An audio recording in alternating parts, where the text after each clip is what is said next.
Time now for Focus, and today we have a report on the influence of Turkey in Jarablus, a city in northern Syria, just across the Turkish border. It was liberated from the Islamic State group just over a year ago with the help of Turkey.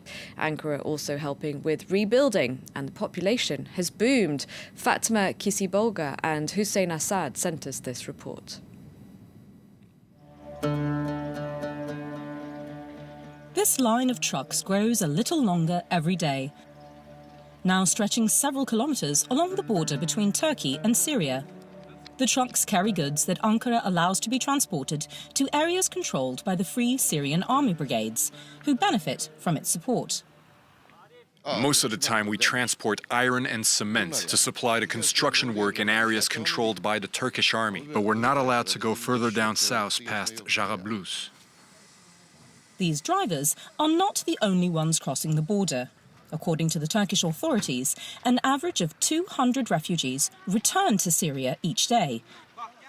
This is a one-way ticket home. They will not be allowed back into Turkey. It's time to go back now. We've spent the past 5 years here in Turkey and we miss our family, our people. So this is why we're heading back to Syria, to Jarablus. Jarablus, a city backed by the Turkish border, was retaken last year from the hands of the Islamic State organization as part of the Operation Euphrates Shield launched by Ankara. Since then, the city has changed dramatically. Its reconstruction has been led by this man, AKSANYAR. He's the person in charge of coordinating the aid sent by Turkey. The Syrians call him governor, like the days of the former Ottoman Empire. 9 districts are located within our security zone, under our protection. 1.5 million people are living there in peace and comfort. Security in the city centre is entrusted to the new police force, made up of former opposition rebels. 600 men, trained and equipped by the Turkish army, are now responsible for policing the population. But this sergeant admits that the safety of this region of northern Syria relies mainly on the presence of Turkish soldiers. Our Turkish friends support us enormously. They advise us, sometimes they stand guard with us and provide us with information and weapons. Most importantly, they provide us with weapons. This support is far from limited to military matters.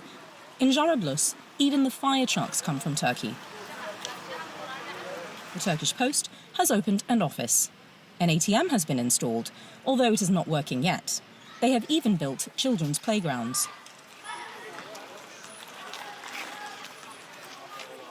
But after years under the tyranny of Daesh, everyone's attention is focused on the new courthouse.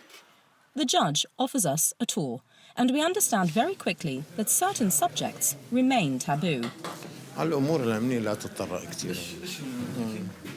Buyurun. Bizim savcımız Firas Muhammed, Jarablus'un savcısı. A former lawyer at the Aleppo bar and a member of the Turkmen minority, he was promoted after the arrival of the Turks in the region. In the end, we are the ones who decide.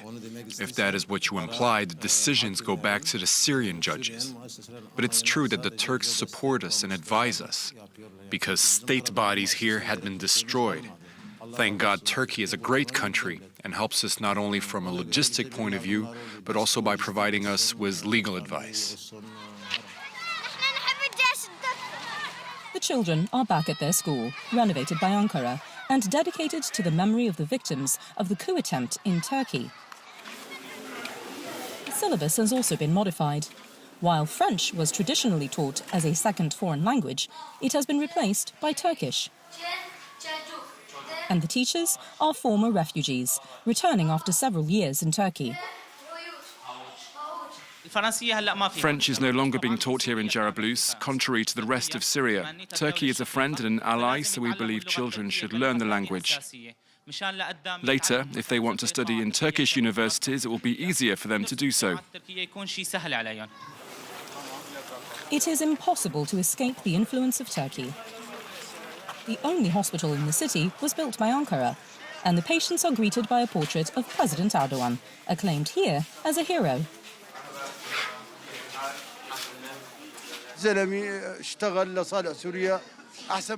He's done more things for Syria than anyone else. What have the Arab countries done for us? Nothing. If they leave, there'll be no more education for children, no more housing, no more help. People will kill each other. It's better that they stay. The mayor of Jarablus, also of Turkmen origin, is particularly pleased about the situation. I hope the Turks never leave. At the very least, I hope that they stay a bit longer. Otherwise, everything will get complicated.